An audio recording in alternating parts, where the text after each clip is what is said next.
wanted to review with you before we get started the key dates. First of all, the early bird registration for the annual conference, which precedes the appointment, is next Monday. So if you register for the annual conference, I encourage you to do that because the rates will go up a little bit on Tuesday. And early bird includes fourth participant free from your business. So please jump online at faaevents.com and you can register for the annual conference. And then key dates for the TnT show, which we're talking about today, which is on Wednesday, June 13th. The registration will close next Friday, a week from tomorrow. And then the following Wednesday, we'll be opening up the appointment scheduling for the TnT show. And in a few minutes, Christina's going to talk more about that process. But essentially, it's a three-step process. First of all, you'll register. Second of all, you'll create your profile, and profile creation is now going on. And then the third step will be making your appointment selections and your requests. And that begins on Wednesday the 16th. So those are the key dates. Everything's going very well, and we're looking forward to a great very first show, appointment show for the FAA on June 13th. With us today to share with us some tips on preparing for this tour and travel show is Christina Schwartzman. Christina is the treasurer of the Florida Attractions Association, is very active in group sales, in tour and travel, and is a real pro at how to work these shows, how to get appointments, and how to sell attractions to the tour and travel industry. She's also the Chief Business Officer of Sawgrass Recreation Park, which is one of the coolest attractions in the state of Florida. If you haven't been, it's just a showcase of the Florida Everglades and a great place to visit. So without further ado, Christina Schwartzman, take it away. Thank you, Bill. Oh my goodness, what an introduction. Hi, everybody, and thanks so much for joining us this afternoon and taking some time. I promise I'll try to get through everything as quick as we can, so we have time for Q&A at the end. And I do apologize if I sound a bit mouthy. I'm at the tail end of a cold, so I'm hoping everybody can understand me even with my my current little handicap here. So I am going to go through some information in general about visitation into Florida. So when we're talking about trade shows, the whole purpose of it is why, right? Why are we even going to go to a trade show? What are we hoping to gain from that?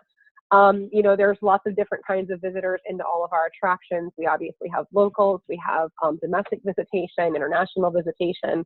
And so some of these tour operators have really tapped into very specific markets and have the ability to help kind of drive our numbers and essentially even out our visitation across the year. If we tap into enough of the right markets, we can sustain our attractions even during the shoulder seasons. So that's the goal with most of these trade shows, is to kind of grab the different visitors at the different times of year when is a great time for them to vacation, and keep all your months busy during the year. So this one, obviously these numbers ran through 2015, so I apologize if they are not more current than that. But obviously, you know, Visit Florida was talking about visitation over 100 million a year into the state of Florida. So we already know that we have massive amounts of visitors coming into Florida, into our attractions. It's the breakdown domestically. It's around, you know, it's about 10 to 15% international. Remaining is going to be domestic visitation. International did grow a lot over the last decade. It has plateaued a bit. But I personally think Florida is going to see another maybe 2 to 5% bump in this number in the couple of coming years. We have some really interesting things that are going on right now with direct flights that are going to be coming into some of our key markets, even some secondary markets from international markets. So we are seeing this situation change a little bit out of South America, out of India, and in the next few years also out of China. So this is always something that's important for us to pay attention to and keep our eye on the ball. This will be changing in the coming years, but overall, Florida is sitting really pretty. We got lots of people coming in. Again, these numbers went through 2015, but they don't look all that different, you know, for the last few years. These are still kind of our top 10 countries that we always want to pay attention to. You know, Brazil, everyone talks about this huge slump in Brazil. To be honest, even with their numbers being down like they are, their spending in the state is still phenomenal. So never forget about South America. And obviously Venezuela is probably struggling quite a bit more from this number. Unfortunately, that country is having a really hard time. But Argentina is on fire. So these always kind of shuffle position in terms of South America. Germany is always one of our steady stronghold markets. UK, you can never go wrong with any UK business. And this is spending. So this is just kind of looking at in terms of the amount of money they drop in our destination, focusing on international markets. So moving on. Okay, so some key terms. We'll start working through some of these. So the first thing is CVB. I think almost everybody knows what this is, but I'm going to go through them anyway. There was a time when I had no idea what any of these acronyms meant, and they all confused the heck out of me. So CVB or VCB is your Visitor and Convention Bureau or your Convention and Visitors Bureau.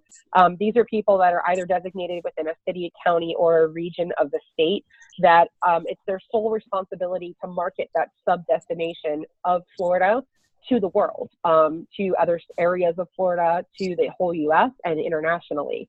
So if you don't know who these people are, make very good friends with them, and do your best to support their efforts. And the reciprocal relationship is quite a beautiful thing, depending on how each one of these is structured. There's lots of benefits for attractions to be showcased within their trade shows that they attend, brochures, marketing. So make good friends with your CVB people. They really have a lot to offer. DMO, a destination marketing organization. Again, this is terminology. Some of them coin themselves as a marketing organization as opposed to a tourism organization. Sometimes it has to do with where the funding comes from, if it's a private-public partnership. But again, the same concept. It's a visitation or visitors bureau or a chamber of commerce style group. Fam tours. I'm sure many of you host these at your park already. This is something you can do through your CVB, or you can set it up on your own. This is a familiarization tour. Sometimes when there are trade shows that come to town, you can host some of the buyers out to your location and showcase your attraction.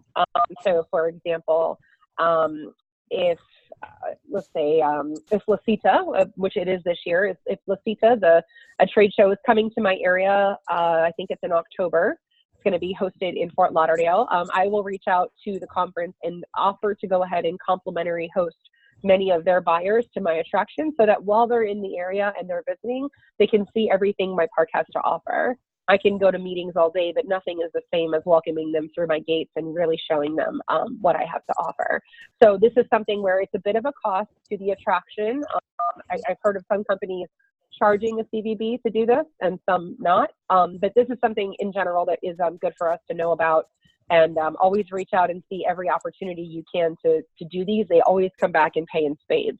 I still run into people at trade shows now that came out for a fam trip like 5 years ago and never forgot about it. And now they would like to do business. So it's always good to open your doors as often as and frequently as you can to people who have the potential to book travel. FIT, so we call it, this is a free independent traveler. This is a individual family or an individual booking of travel coming into an area. So this is not group bookings. This is going to be your family going onto Expedia and buying one hotel room night and 4 tickets to Universal. You're an independent traveler. You're not going with a group or an escorted motor coach. So you're typically going to purchase in vouchers. You're going to be renting one rental car and you're going to go online and just buy 4 tickets. So this is what they're talking about. If you sit down at a meeting and they ask you, do you host FITs or do you work with FITs? Then for all of us, the answer would be yes. You welcome individual small families and visitors to your attraction. You're not groups only. Okay, so this is the one where a lot of people get lost, and this is where I got lost for about 3 years. So there's receptive operators and tour operators. Okay, so here's one of the easiest ways to describe this. So for example, I was over in Germany recently for ITB in Berlin, and we met with about 25 individual, some travel agencies and some smaller tour operators within Germany that sell and book travel to the United States. So they want to bring their people from Germany to the United States. Okay, so one option that some of them like to do is they want to do a direct contract, which means that we agree on rates and we sign this contract, and their visitors book it in their offices or through their websites. And when they come here, they give me their voucher or their receipt, and then I bill that company and we have a direct relationship.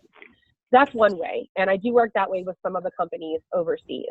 However, it's a lot of paperwork. Sometimes you have exchanges of money, foreign exchange issues, credit card and wire transfer issues.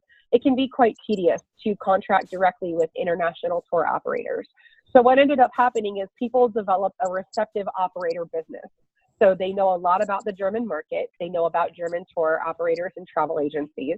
And then they are also based here in the United States, and they know all about the US offerings and products. So for example, New World Travel is one of my clients. They're based here in Aventura. They work receptively with a lot of the major companies out of Germany. So when the German companies want to book, they book through New World Travel, and they still do the same voucher system, and they still, you know, can book in traditional avenues. The only difference is that New World Travel becomes a middleman. So they take all those collective bookings coming from Germany, and I funnel it through one company instead of having 18 different contracts. So you would look at them kind of like a big boy. A receptive operator is going to have more contracts in their pot as opposed to one company. They're going to represent many companies.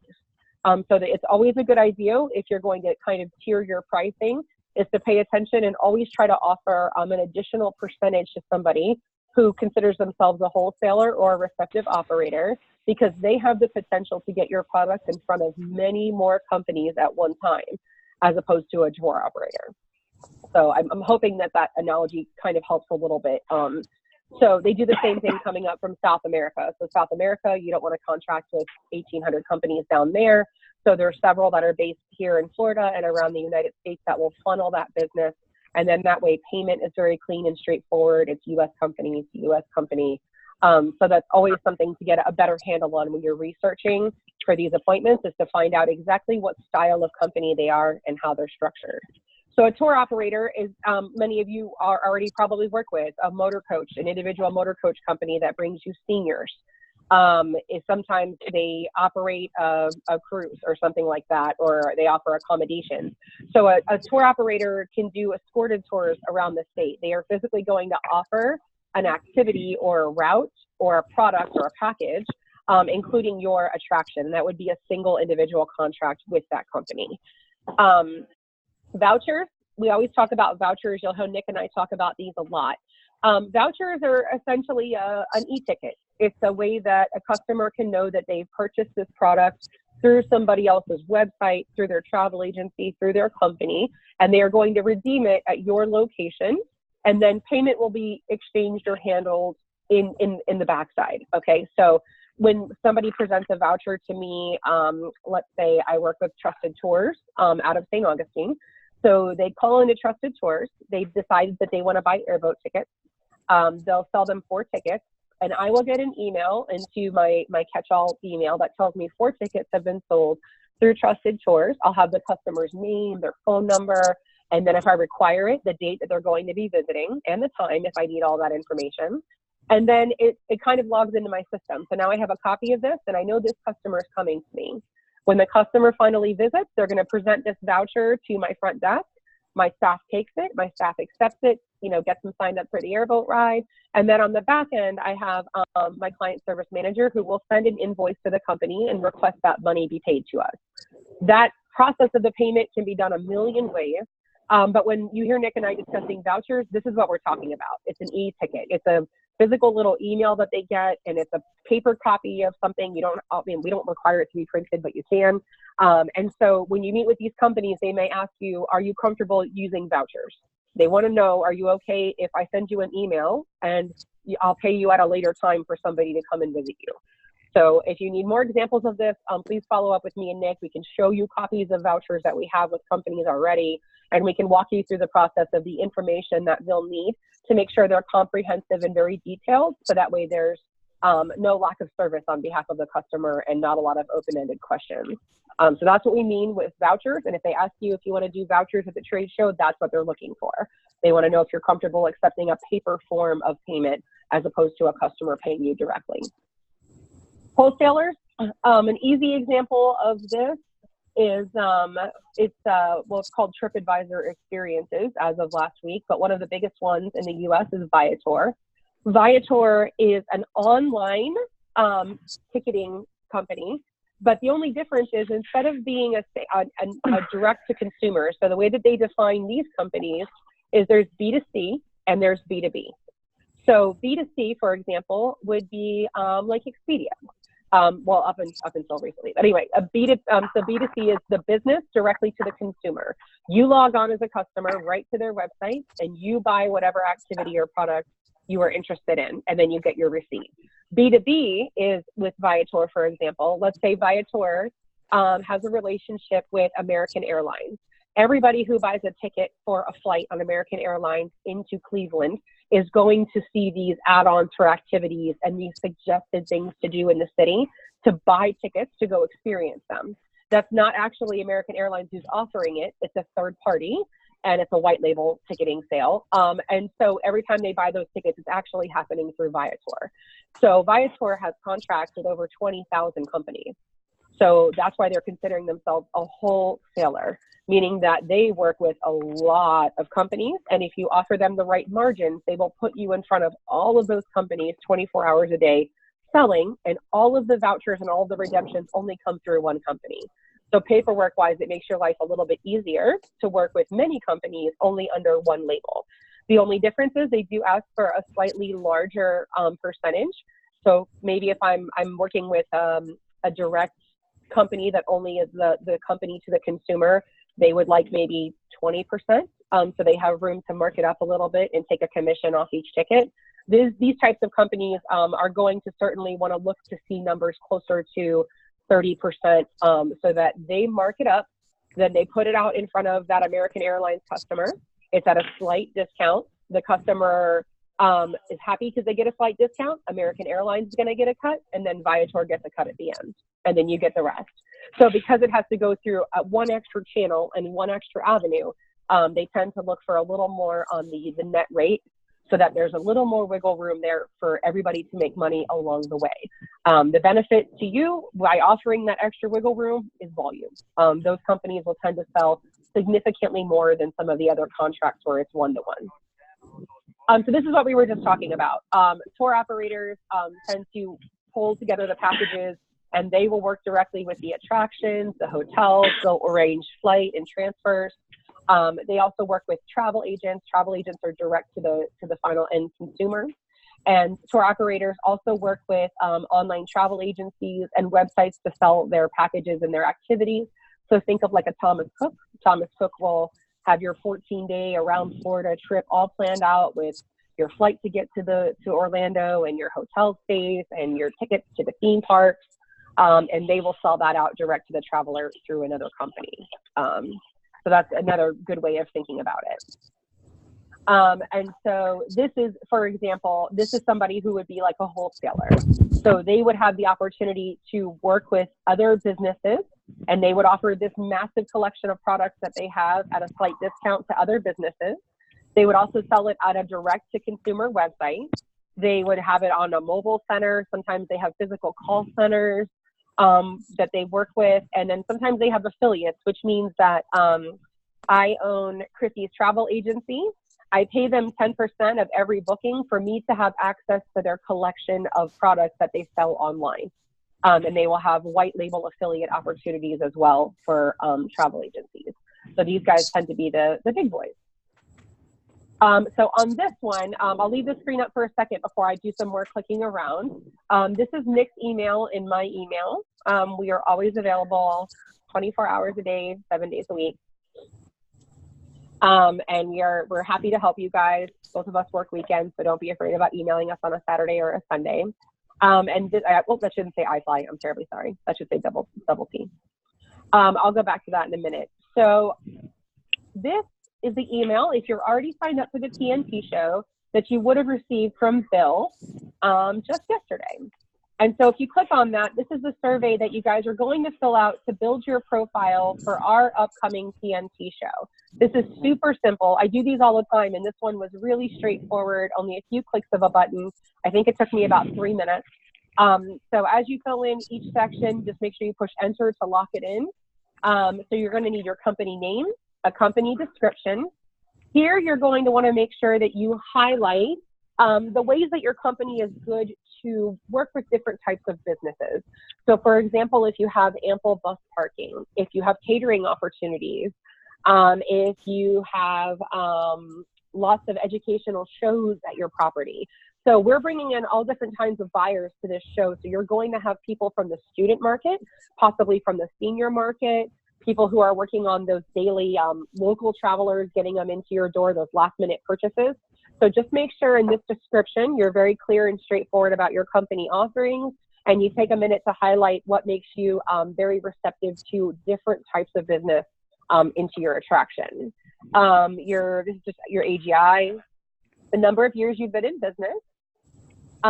Who are you Yeah, actually, Christy, I think we've got the other one? Buyers up, yeah.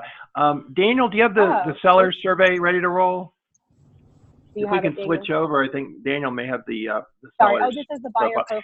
Terribly sorry. Yeah, and it is different questions. Yeah, no, it's fine. And just so y'all know, both buyers and sellers are sharing information. Only sellers see the buyer profiles, and only buyers will see the sellers profiles. But this is the one that you all will be filling out as sellers. Go ahead, Chrissy. No, it's okay. Yeah, so the number of years in business, and then the type of attraction that you are. And then if you go down, which is really fun because I have to say I fill this out a lot and I've never had the option of clicking a little airboat ride box. That just totally tickled me. I was so excited, so specific. Who are you interested in meeting with? So, okay, here's what we talked about. An online tour operator or an online tour reseller. FIT, people who are booking that voucher-based individual travelers.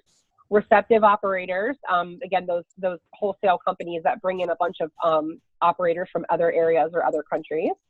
Tour operators, wholesalers we talked about, like a Viator. Incentive is going to be corporate meetings. They book incentive trips. Those tend to be one-off, so you won't have a lot of frequent bookings with them, but when they do book, they tend to be a slightly higher cost experience. Sports travel, and then conventions, meeting, and corporate, and other. In my opinion, my business, I would select all of these. I could certainly find a way to work with almost every company, but your company individually may have some restrictions on a certain type of business that you can or cannot accommodate. So just make sure you're honest in this section. The next one, the services that you offer. This is really helpful for them. They're wanting to know if you have services if you provide tour guides or escorts around your attraction or activity. Do you have people in multi-language? They're going to want to know what languages your staff speak. It's very helpful. Wi-Fi is really important these days. And banquet facilities, those are going to be more for people who are booking those convention and meeting groups. Good for them to know. Marketing aids that you offer. This is good if you're willing to host a fan trip. So if a company wants to start working with you, but let's say they have their top 10 sellers of travel into Florida and they want to know if they can come to your attraction for free. That's something they're going to want to know if you're willing to do. Brochures or information in foreign language, discount programs, group discounts. That's all very good. And then you click done. It's super easy. That's super straightforward. And what I'm going to do is I'm going to show you, I'm going to borrow back the conference for a minute there, Daniel. Okay, here we go.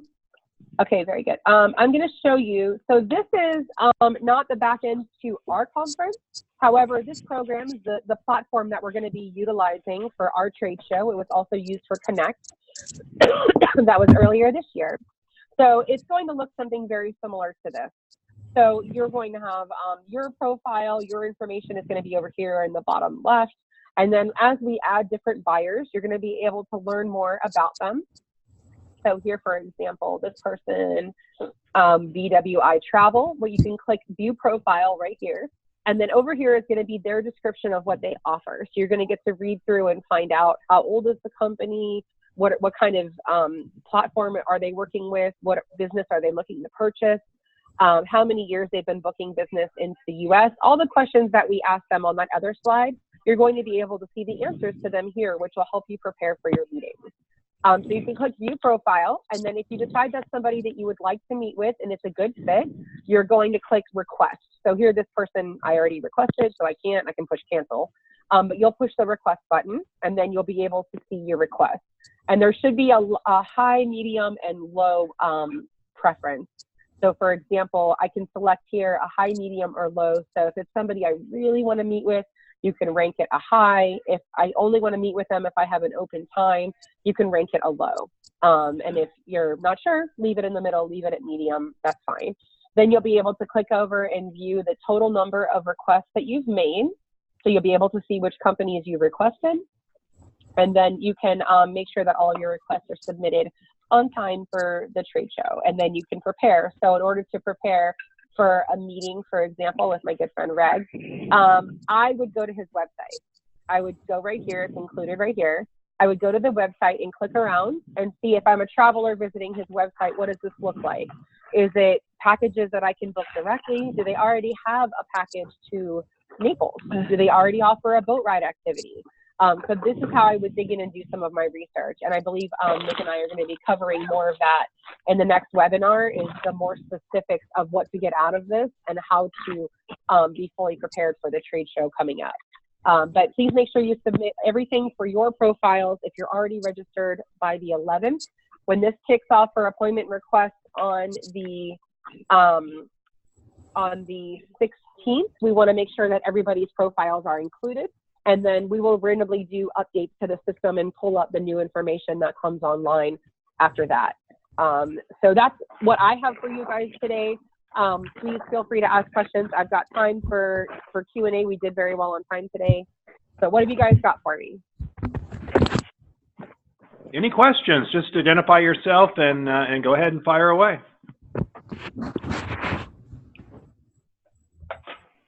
Anyone? Oh my gosh, I answered everybody's questions. I find that hard to believe.